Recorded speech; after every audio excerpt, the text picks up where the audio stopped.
Здравствуйте, мои дорогие! Я снова рада видеть вас на своем канале. Ну что, девчоночки, сегодня новый урок. Поехали! Итак, сегодня у меня ноготки от другого мастера. И если честно, между нами, девочками, я не совсем понимаю вот этот тренд на заостренные короткие ногти. Мне они кажутся не совсем красивыми. Ну, я не знаю, это может быть лично мое вкусовое предпочтение, но я не люблю настолько острый кончик на такой короткой длине. Мне кажется, что такой треугольник очень режет ногтевую пластину, слишком острые получаются какие-то грани. И еще очень много материала в данном случае было на боках ноготка. Обратите внимание, снимаем с боков материал, и ноготь сразу же становится на 3 размера худее. Если бы я так умела худеть, цены бы мне не было, наверное. 2 взмаха пилкой, и я худею на 2 размера. Наверное, бы все об этом мечтали. В общем, убираем излишки материала, по моему мнению. По моему мнению, излишки материала находятся в боках, и его не хватает на кончике для того, чтобы кончик смотрелся не таким острым. В данном случае мы с клиенткой решили, что мы хотим добавить еще немножечко длины нашим ноготкам, но при этом мы хотим добавить это таким образом, чтобы не делать перенаращивание.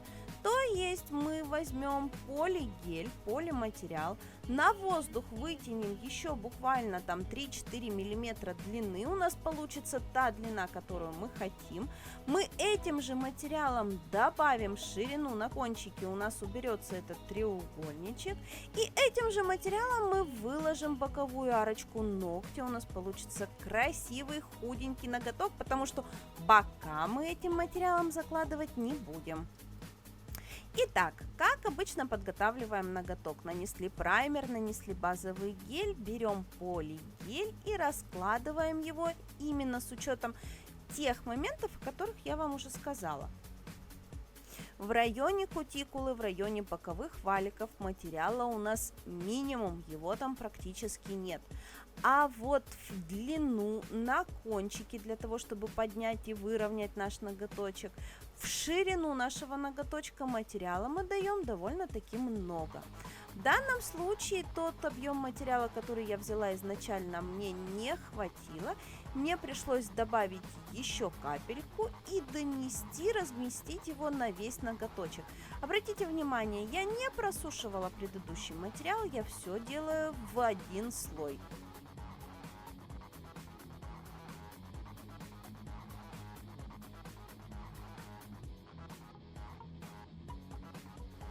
Далее переходим к опилу. Мы сразу фрезой убираем излишки материала, опять же в первую очередь с боков.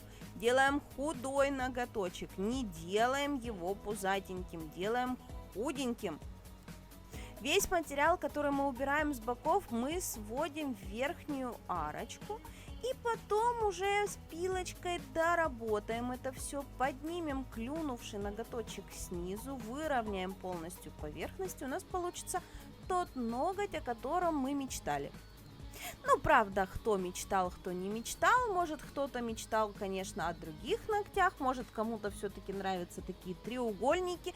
Я не вправе за кого-то что-то решать. Если вам нравятся такие треугольные формы, это не является ошибкой. Опять же, в ногтях на самом деле очень редко что-то является ошибкой. Все вкусовщина мастера. Вкусовщина мастера и вкусовщина клиента.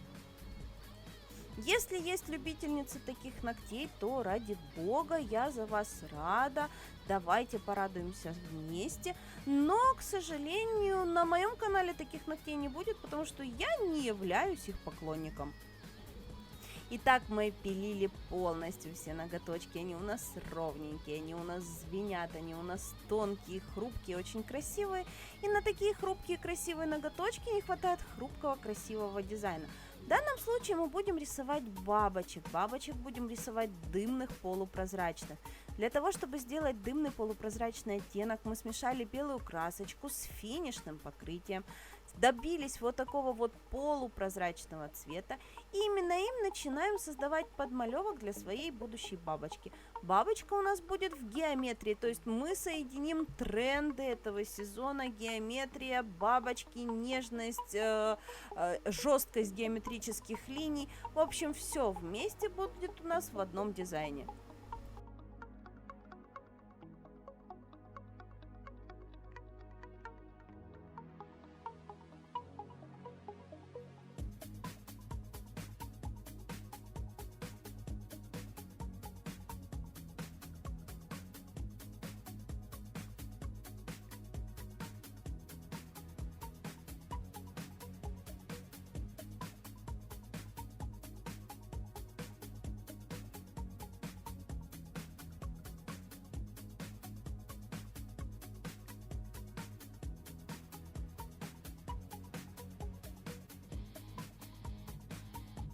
После того, как просушили первый подмалевок, переходим к уплотнению кое-каких мест.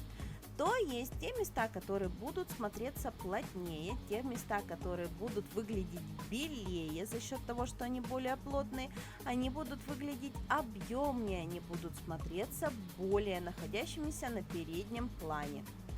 Для этих целей в ту смесь, которую я перед этим смешивала с финишем, я добавила немножечко больше белой красочки. И этим замесом начинаю прорабатывать свою бабочку.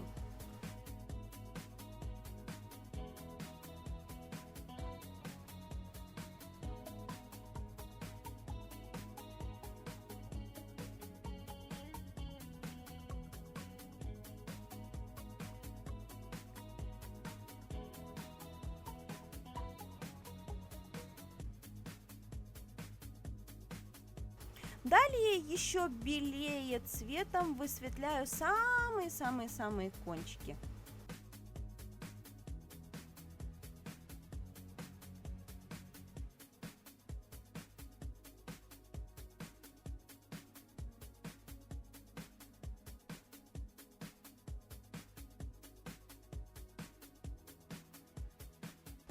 Дальше мне захотелось добавить каких-то цветных акцентов. Я сделала полупрозрачный, очень легкий дымный сиреневый цвет. И из серединки, там, где у меня теневые моменты моей бабочки, я наношу вот такой вот сиреневый отблеск. Его практически не видно, но в то же время он все равно дает какую-то легкость, какой-то цветовой акцент. В общем, смотрится довольно интересно.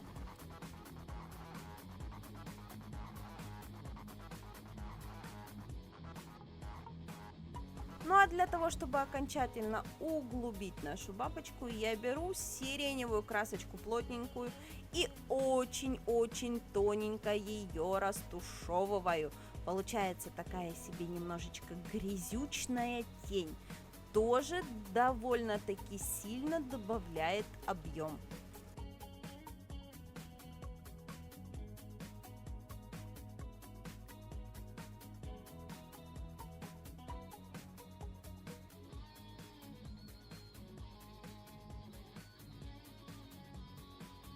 Итак, вот и готовы полностью подмалевки нашей работы. То есть это подмалевок, это не окончательная работа.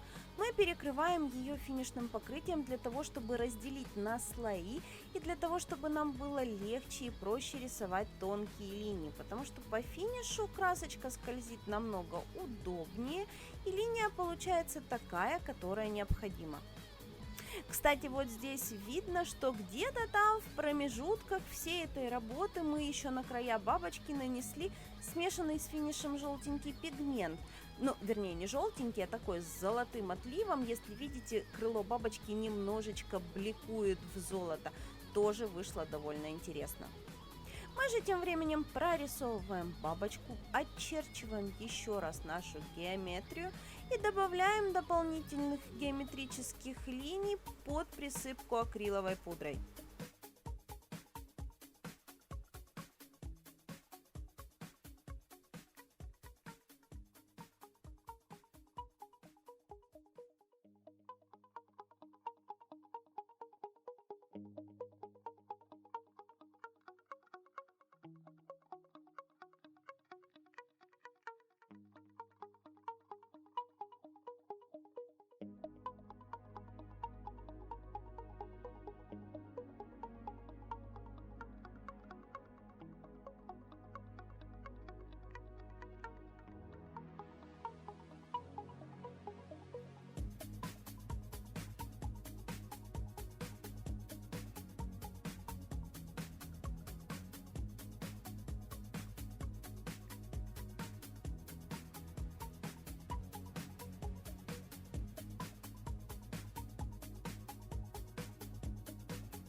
Итак, вот такие ноготочки у нас получились. Очень красивые. На оставшиеся пальчики мы добавили втирку радужным пигментом.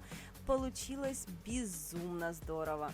Для тех, кто уже забыл, можете отмотать назад и посмотреть, какие ноготки у нас были изначально. Рука поменялась категорически. Ногти совершенно другие, совершенно по-другому выглядит полностью рука клиента. Надеюсь, вам сегодня со мной понравилось. Надеюсь, для вас было что-то новенькое, интересное. Я же на сегодня с вами прощаюсь. Всем до новых встреч. Пока!